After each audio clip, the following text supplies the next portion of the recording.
Chapter 1292, Entering Bayam for the First Time.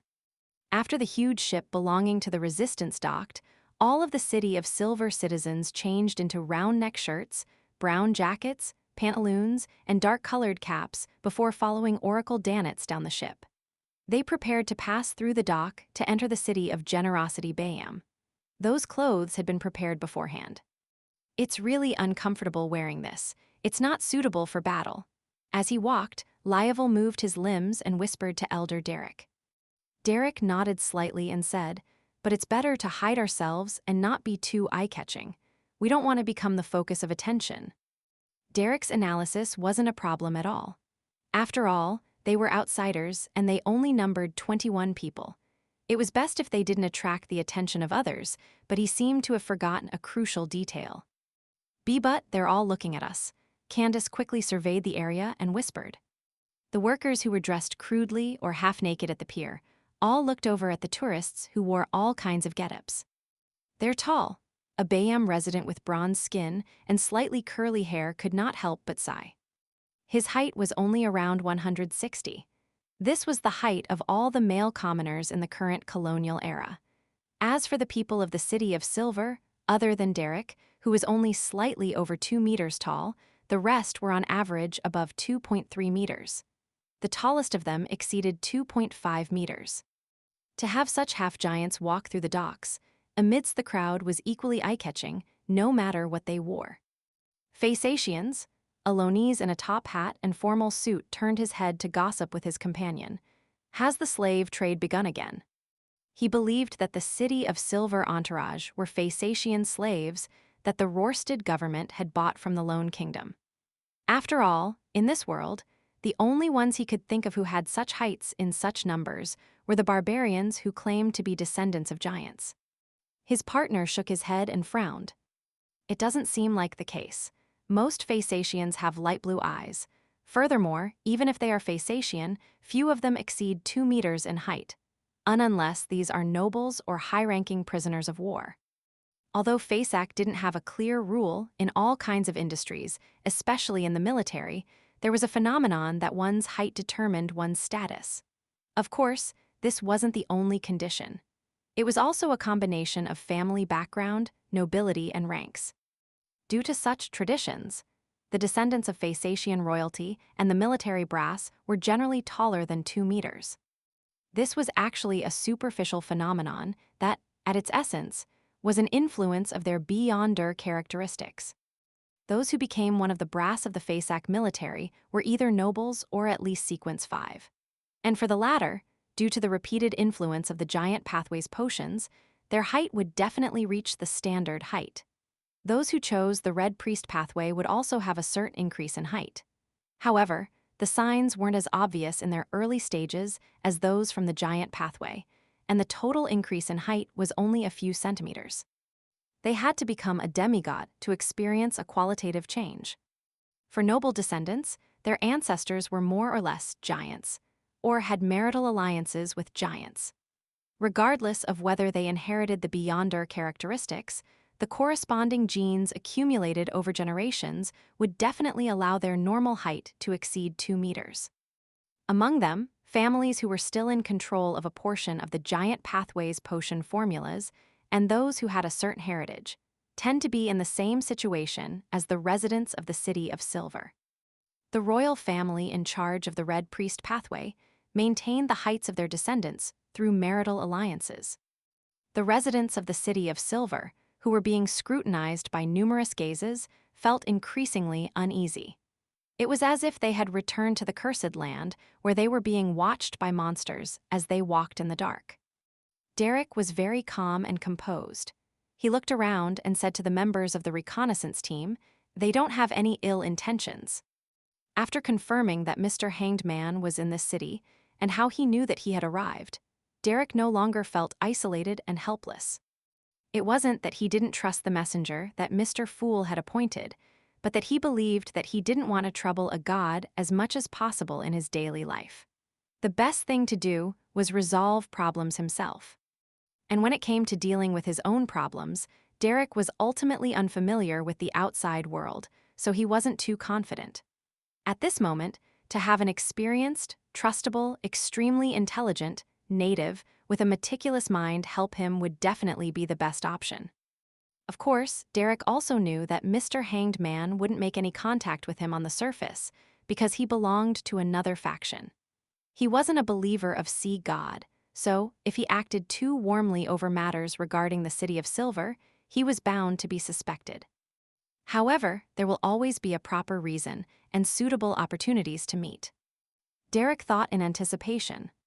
Amidst his thoughts, he and the members of the City of Silver's reconnaissance team followed Danitz out of the dock and arrived on the streets. Their vision suddenly broadened as they saw more people than before and heard all sorts of voices. To the people of the City of Silver, this was even more lively than the grandest harvest in their hometown. At a glance, there were countless people dressed in strange clothes with all kinds of unique characteristics. Some were in a hurry, others were strolling leisurely, and some were carrying large pieces of fruit. They used pipes to suck in the liquid or held food that looked like the delicious pies on the ship, occasionally taking a bite. Apart from these, horse-like creatures that pulled carriages producing tinkling sounds, the metallic objects that moved extremely fast, and the smell of the various spices that filled the streets made people of the City of Silver feel like they had come to another world. And to them, this was indeed another world.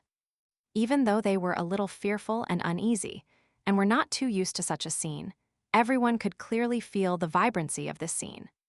This was like the sunlight in one's soul, reflecting the sun in the sky. This is the place where we will live, battle, and reproduce in the future. Derek, Lioval, Candace, and the others subconsciously had similar thoughts. They felt a little uneasy, but didn't reject any of it. Danitz looked at their faces, which had been stunned silly by Bayam's bustling scene in satisfaction, as he inwardly muttered.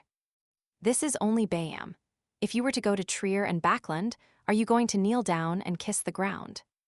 This world-famous pirate controlled his urge to mock them, as he was now Mr. Fool's messenger. He couldn't ruin the image of a deity. After leading the City of Silver people to a rather luxurious hotel, Danitz gestured for the crew to handle the check-in as he spoke in fluent Jotun to his guests. It's getting dark. We'll stay here for one night and leave the city tomorrow. The place where you will build your city has been arranged.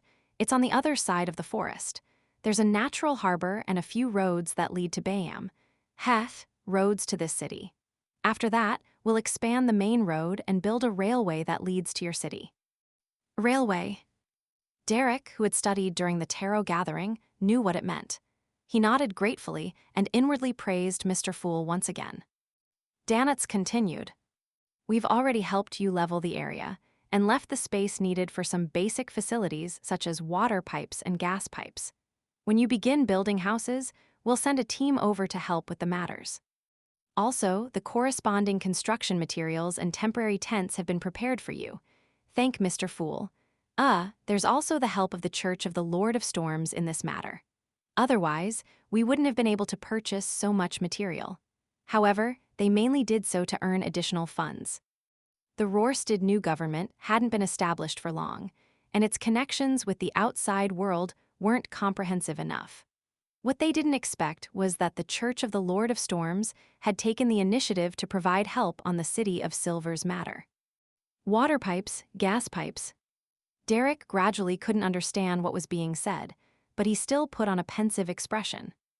There were a few times when Danitz nearly said the word dogshit in passing. Without speaking another word, he introduced the hotel. This is a hotel that Phasacians like to live in at Bayam the most. The ceiling might be a little too low for you, but it won't be low enough to hit your heads. With that said, Danitz smiled. At the end of this street is Red Theater. He revealed a smile that all men understood. However, the people of the City of Silver didn't understand.